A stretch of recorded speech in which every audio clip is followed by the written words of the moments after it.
안녕하세요. 오늘은 눈이 오네요.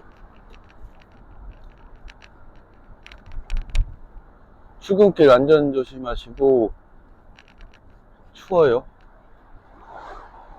감기 조심하세요.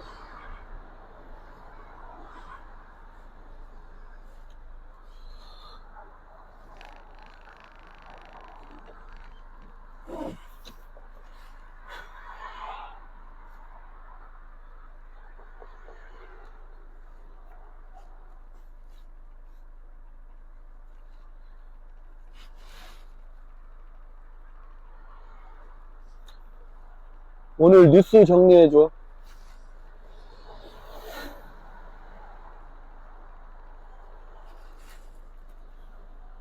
주요 뉴스를 정리해드립니다. 정치, 이재명 대통령, 여당 지도부와 만찬, 당정 소통 강화. 이재명 대통령은 오늘 저녁 청와대에서 정청래 당대표와 한병도 신임 원내대표 등 더불어민주당 지도부를 초청해 만찬 간담회를 갖습니다. 주요 의제, 집권 2년차를 맞아 개혁과제 완수와 원활한 당정관계 구축, 그리고 야당과의 협치 방안 등이 논의될 것으로 보입니다.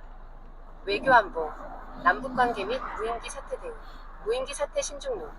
위성락 국가안보실장은 최근 발생한 북한 영공침범 무인기 사건에 대해 인간의 위법행위 가능성을 먼저 파악해야 한다며 차분한 대응을 강조했습니다. 군사합의 복원 검토. 정부는 9.19 남북 군사합의 복원을 검토 중이나 북한의 강한 거부감을 고려해 신중하게 접근하고 있다는 입장을 밝혔습니다. 경제사회, 쿠팡 정보 유출 여파 및 미국 휴장, 쿠팡 개인정보 유출, 대규모 정보 유출 사태와 관련해 청와대는 이를 한미 외교 이슈로 확대 해석하는 것을 경계하며 법령에 따른 엄정한 조치를 예고했습니다. 미국 금융시장 휴장. 오늘 현지 시간 19일, 미국은 마틴 루서킹 주니어 날을 맞아 뉴욕 증시 등 금융시장과 관공서가 휴장합니다. 국내 증시에도 거래량 감소 등 영향이 있을 수 있습니다. 과학교육, 대학가 AI 전환 AX, 가속화, 부산대 AX 대전환. 부산대학교가 국내 대학 최초로 대학 AI 인증을 추진하며 교육 연구 전반에 생성형 AI 산진이 AI를 전면 도입하는 등 고등교육 혁신 선언을 해주목받고 있습니다. 오늘의 날씨 정보, 전국 흐림. 전국적으로 구름이 많고 흐린 날씨를 보이며 내일부터는 다시 기온이 크게 떨어지는 한파가 찾아올 예정이니 건강관리에 유의하시기 바랍니다. 관심 있는 특정 분야, 경제 상세 정보나 스포츠 등의 뉴스를 더 자세히 알고 싶으신가요? 원하시는 내용을 말씀해 주시면 바로 찾아보겠습니다. 오늘 국제뉴스 정리해줘.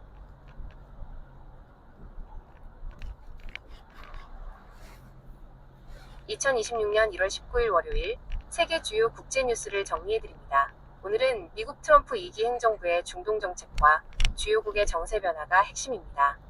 중동, 가자지구 휴전, 2단계 진입 및 시리아 정세 변화, 가자지구 휴전 가속화. 트럼프 행정부의 중동 특사 스티브 위트코프는 가자지구 휴전, 2단계 돌입을 발표했습니다.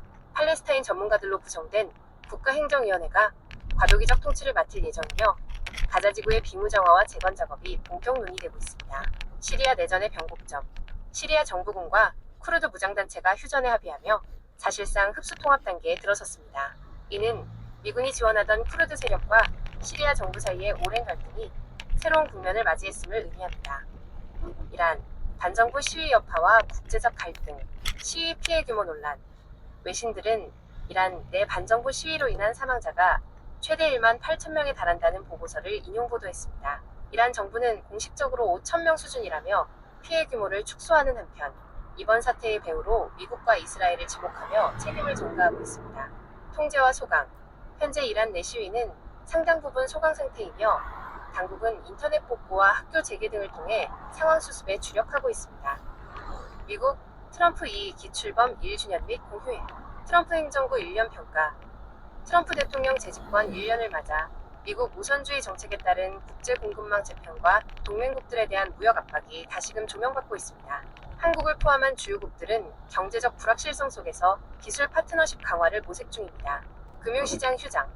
오늘 19일은 마틴 루서킹 주니어 날로 미국의 모든 관공서와 뉴욕 증시 등 금융시장이 휴장합니다. 이에 따라 오늘 밤 글로벌 금융거래량은 다소 줄어들 것으로 보입니다. 아시아, 한중 관계 및 경제 동향. 한중 정상회담 후속. 최근 이재명 대통령과 시진핑 주석의 정상회담 이후 양국 간 경제협력 MOU 이행과 한반도 비핵화 문제를 둘러싼 실무 협의가 계속되고 있습니다. 참고, 글로벌 경제지표, 금리 동향. 한국은행의 금리 인하 사이클 종료 시사로 인해 국내 대출 금리가 오름세를 보이고 있으며 이는 글로벌 긴축 기조와 맞물려 시장의 긴장감을 높이고 있습니다. 특정 국가의 상황이나 국제 유가, 환율 같은 구체적인 경제 지표에 대해 더 알고 싶으신 부분이 있나요? 말씀해 주시면 상세히 찾아드리겠습니다.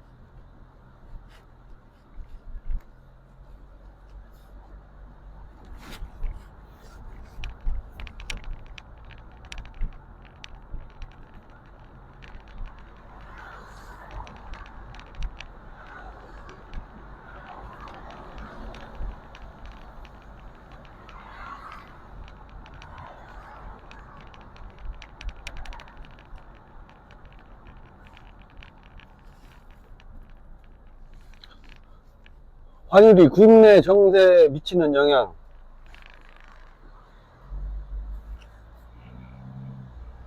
2026년 현재 원달러 환율은 국내 경제와 정치 상황에 매우 직접적이고 강력한 영향을 미치고 있습니다.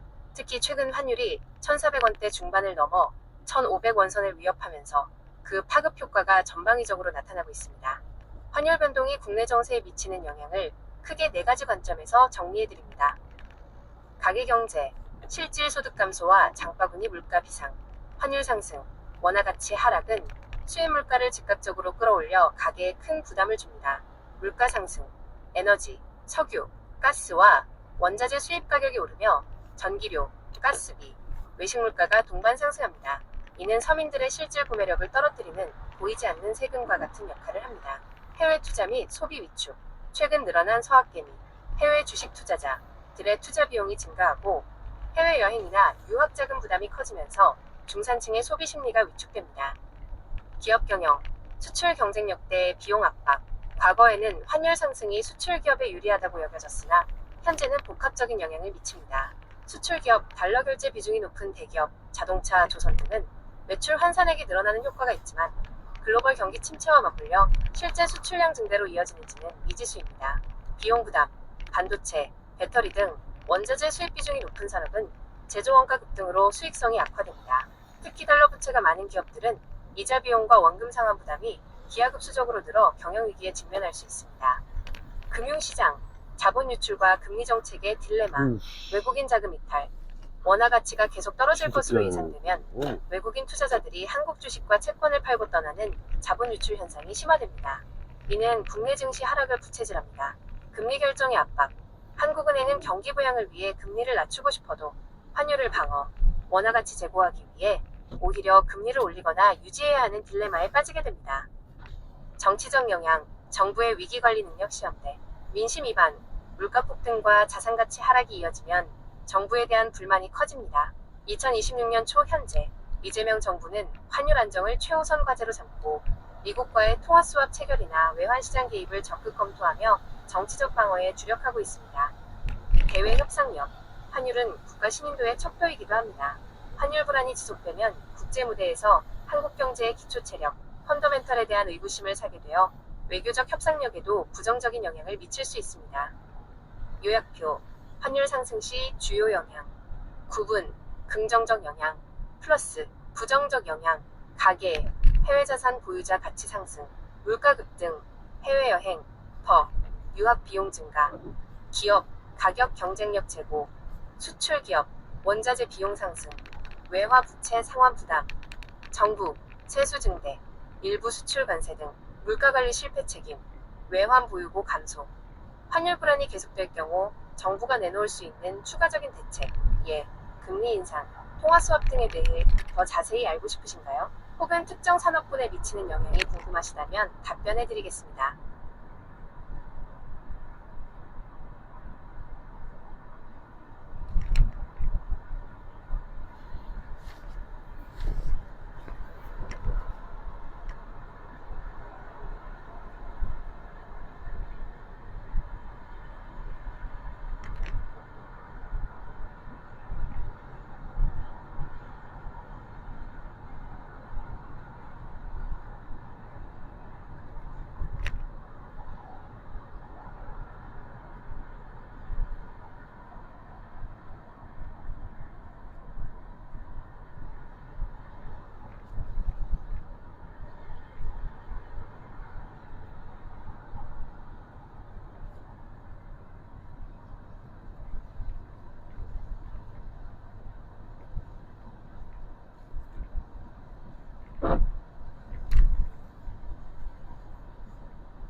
금리 인상 영향.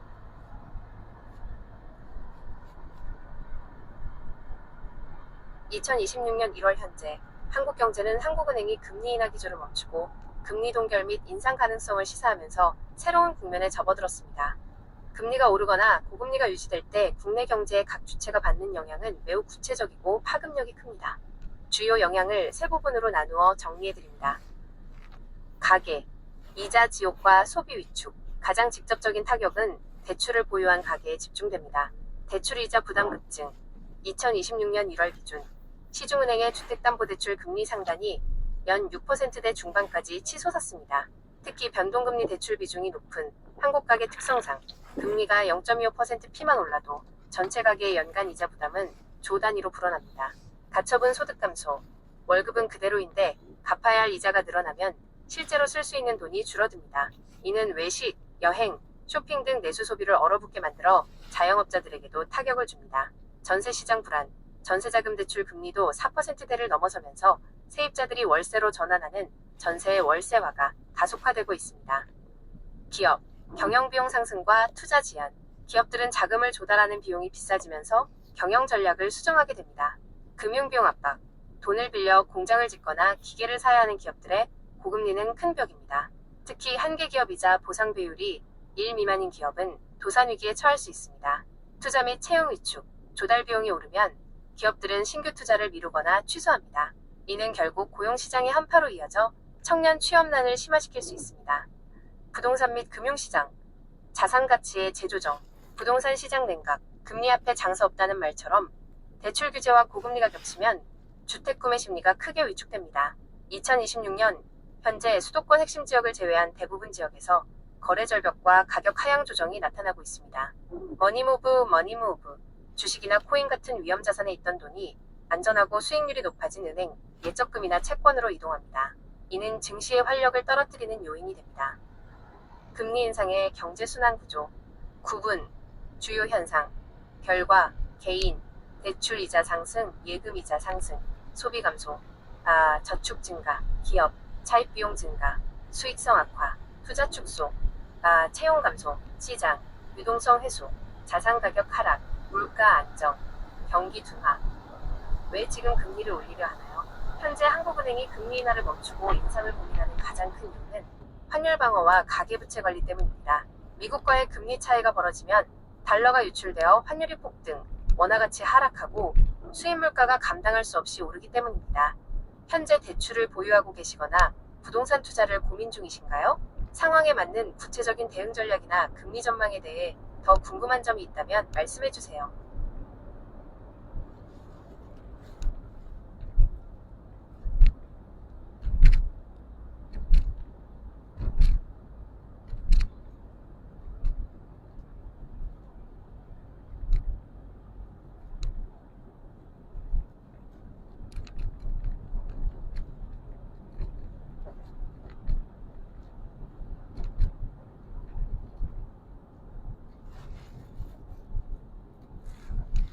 대출 보유 시 대응 전략.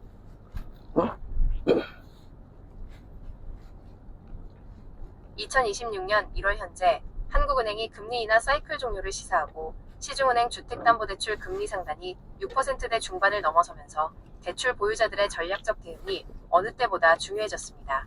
금리 인상기에 이자 부담을 최소화할 수 있는 실무적인 대응 전략 4가지를 정리해드립니다. 고정금리 대 변동금리, 갈아타기 판단 기준. 현재 시점에서는 무조건적인 전환보다 본인의 대출 잔여 기간과 금리 차이를 냉정하게 따져봐야 합니다. 전환 고려 대상. 현재 변동금리를 이용 중이며 앞으로 3년 이상 대출을 유지해야 하는 경우입니다. 한국은행이 추가 인상 가능성까지 열어두었기 때문에 혼합형, 5년 고정 후 변동 상품으로 갈아타 이자 비용의 상한선을 확정짓는 것이 유리할 수 있습니다. 유지 고려 대상. 대출 만기가 1에서 2년 내로 짧게 남았거나 이미 고정금리 기간이 거의 끝나가는 분들은 갈아타기 비용, 중도 상환 수수료 등이 이자 절감액보다 클 수 있으니 주의해야 합니다. 대환대출 인프라 적극 활용. 최근 정부 주도로 스마트폰 앱을 통해 더 낮은 금리의 대출로 쉽게 옮겨갈 수 있는 서비스가 강화되었습니다. 온라인 대환 서비스. 여러 은행의 금리를 한눈에 비교하고 영업점 방문 없이 기존 대출을 상환하고 새 대출을 받을 수 있습니다. 주택담보대출뿐만 아니라 전세자금 대출도 가능하니 주기적으로 조회하여 현재 내금리보다 낮은 상품이 있는지 확인하십시오. 정책금융상품 체크. 소득 요건이 맞는다면 서민금융진흥원의 햇살론이나 주택금융공사의 보금자리론 등 정책대환 상품이 시중은행보다 낮은 금리를 제공하는지 우선 확인해야 합니다. 금인요, 금리인 하여국권, 행사, 대출을 갈아타지 않고도 금리를 낮출 수 있는 가장 강력한 권리입니다. 활용 타이밍, 대출 실행 당시보다 신용점수가 올랐거나 취업 승진, 이직 등으로 소득이 늘어난 경우에 신청할 수 있습니다. 신청 방법, 은행 영업점을 방문할 필요 없이 모바일 뱅킹 앱에서 클릭 몇 번으로 신청 가능합니다. 수용률이 과거보다 높아졌으므로 사소한 소득 증빙이라도 있다면 반드시 시도해 보시기 바랍니다. 상환 방식 변경 및 중도 상환 전략, 원금 균등 상환 고려. 초기 부담은 크지만 전체 대출 기간 지불하는 이자 총액은 원금 균등 상환 방식이 가장 적습니다. 여유 자금이 생길 때마다 중도 상환을 하는 것도 방법입니다. 수수료 면제 조건 활용. 대출 후 3년이 지나면 중도 상환 수수료가 면제되는 경우가 많습니다. 또한 매년 대출 원금의 10% 정도는 수수료 없이 갚을 수 있는 옵션이 있는지 확인하여 원금을 조금씩 줄여나가는 것이 이자 절감에 가장 효과적입니다. 대출 관리 체크리스트 1. 나의 현재 대출 금리와 적용 방식 변동, 파고정, 확인하기 2. 대환대출 앱으로 갈아탈 수 있는 더 낮은 금리 있는지 조회하기 3. 지난 1년간 신용점수 상승이나 소득 증가가 있었는지 체크하기 4. 대출 계약서에서 중도 상환 수수료 면제 시점 확인하기 팁. 금리 인상기에는 빚을 갚는 것이 최고의 재테크라는 말이 있습니다. 여유 자금이 있다면 저축보다는 고금리 대출 원금을 먼저 상환하는 것을 추천드립니다. 혹시 현재 보유하신 대출 종류, 주담대, 신용대출 등나 신용점수 변화가 있으신가요? 상황에 맞춰 더 구체적인 대환 전략을 짜드릴 수도 있습니다.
다시 반을 꺼내서 그래도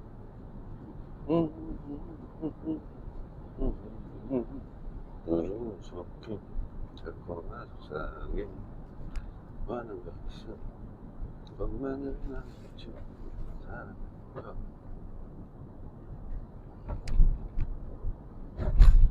내 환상일 뿐 나 이제도 사랑을 쉽지 않아 이제도 이 상승을 부르는 나 없어 아니었어 아니었어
구독, 좋아요라.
이 한국에서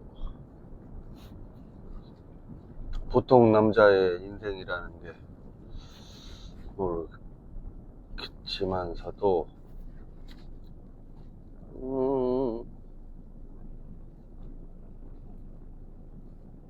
제 또래 얘기를 해보자면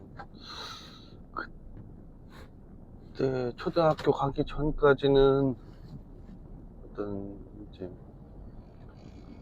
집에 화장실이 없는 이제 공중 변소라고 하죠. 공중 화장실 그게 있고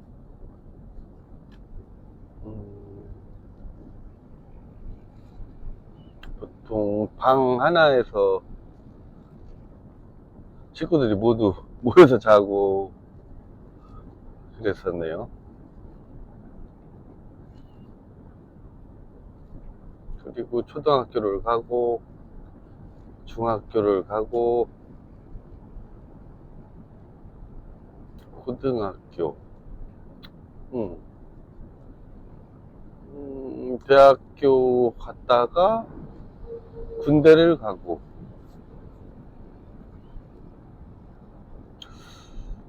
군대 이후의 삶이 대한민국 보통 남자로 치면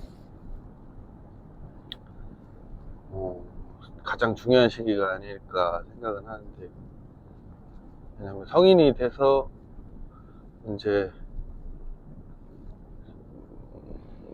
군대를 가면 우리 때는 그래도 인생의 쓴맛을 보게 되거든요. 그러면 세상이 만만치 않고 열심히 살아야 되는 곳이구나 이런 생각을 하게 되는 사람도 있고 아닌 사람도 있겠죠. 저 같은 경우도 군대 제대 이후에는 아득바득 열심히 살아보려고 노력을 했는데 대부분 그럴 거예요. 근데 이것저것 사업자도 내보고 회사도 다녀보고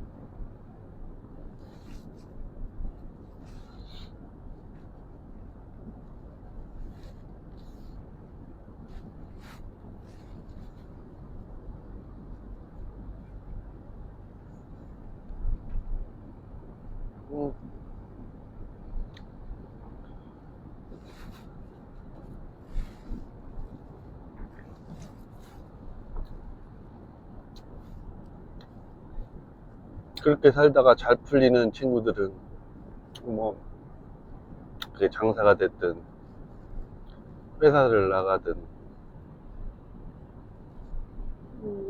결혼하고 애 낳고 집도 사고 그런 친구들이 있는가 하면 결혼 시기도 늦고 늦거나 아직도 결혼 안 한 친구들도 있겠고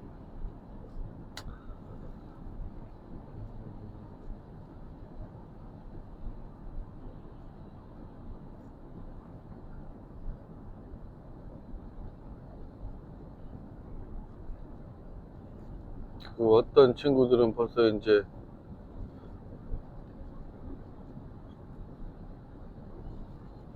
자녀가 성인이 된 애들도 있고 다 인생사 각자 틀리지만 근데 중요한 건 열심히 살아왔고 꾸준히 지금까지도 꾸준히 열심히 사는 애들은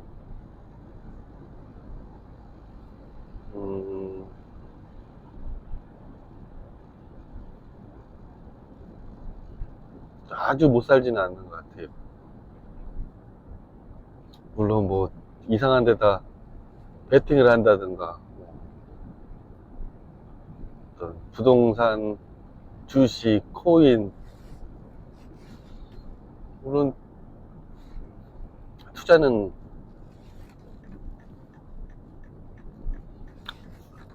리스크가 있는 거니까 또 하이 리스크, 하이 리턴.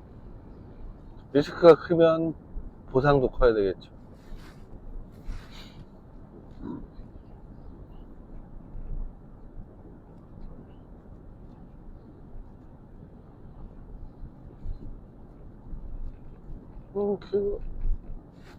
제일 중요한 건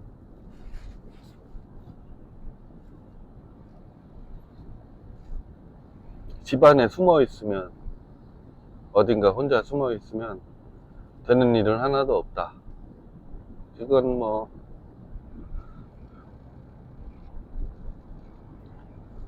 불변의 법칙이다. 아, 또 예외는 있죠. 뭐 유튜브 뭐 이렇게 개인 방송처럼 하시는 분들은 집에서만 있으면서도 구독자나 뭐 슈퍼챗, 후원 이런 것들이 많이 들어온다면야 뭐 또 이건 요즘 세대에 있는 얘기고,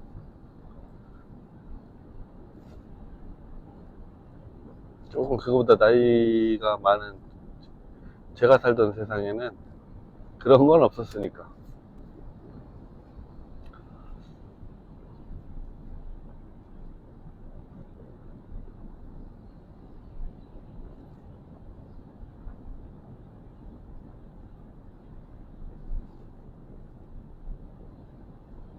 제가 남자라서 여자는 모르니까 지금 젊은 남자들은 뭐 인생은 한 번이니까 열심히 살아보는 게,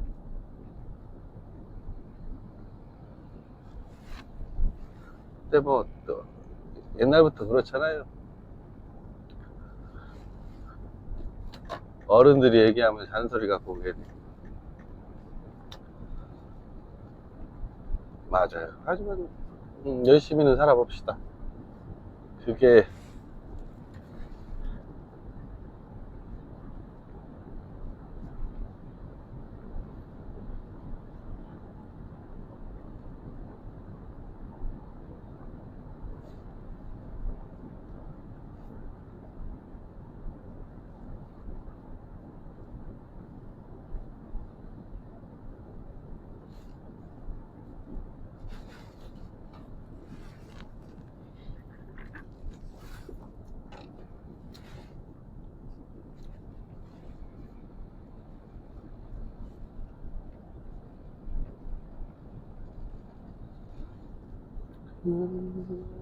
목소리도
오늘 화면의 색감이 참 이쁘네요.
참 대단한 세상인 것 같긴 합니다.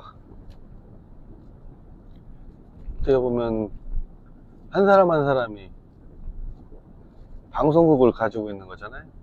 그것도 24시간 꺼지지 않는.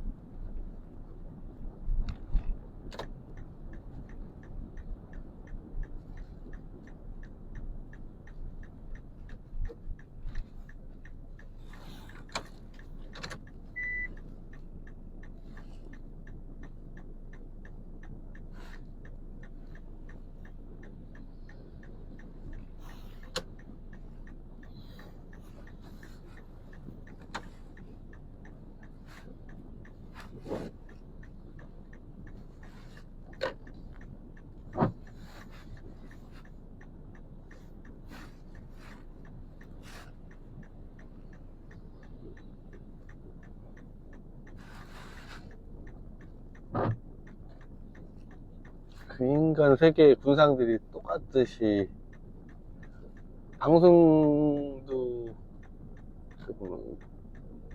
공중파나 이런 것들은 좀 어떻게 보면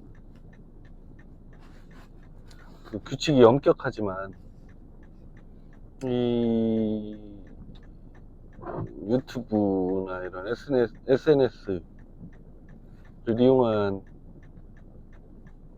방송들은 좀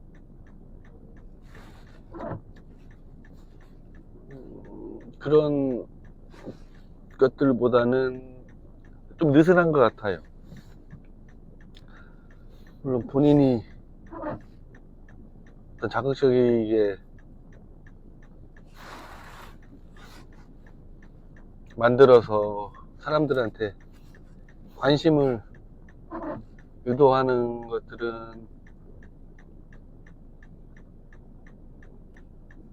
필요하겠죠. 그것도 어떻게 보면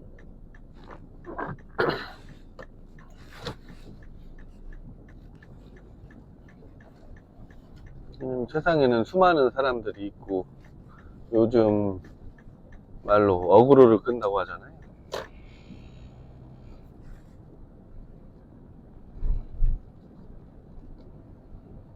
이게 좋은 소식이든 나쁜 소식이든 사람들한테 많이 알려질 수만 있으면 그걸 돈으로 바꿔 먹을 수 있는 세상이니까.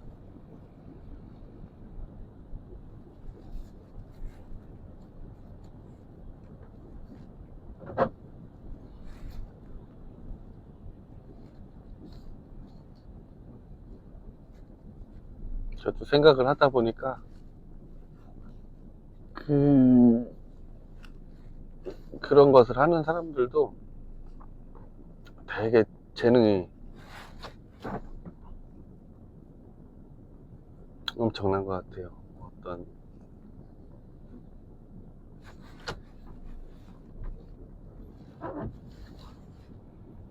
특히 엄청나게 많이 먹는 사람들 있잖아요.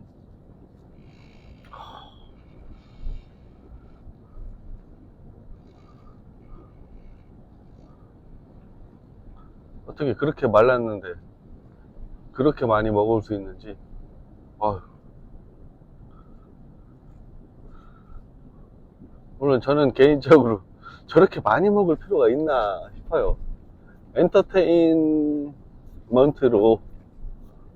이제 화려한 뭐이든 어떤 익스트림한 그런 자극적이긴 하잖아요. 햄버거를 뭐 몇십 개씩 먹어도 되고.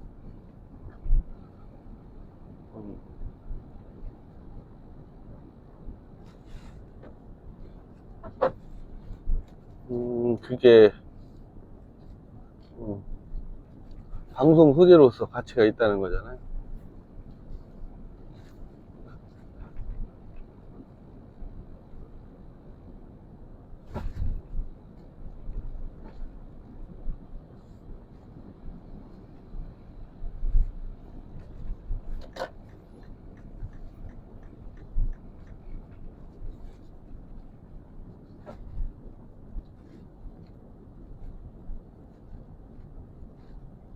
어떤 단조로운 것들을 좋아하는 사람들은 그렇게 많지는 않겠죠.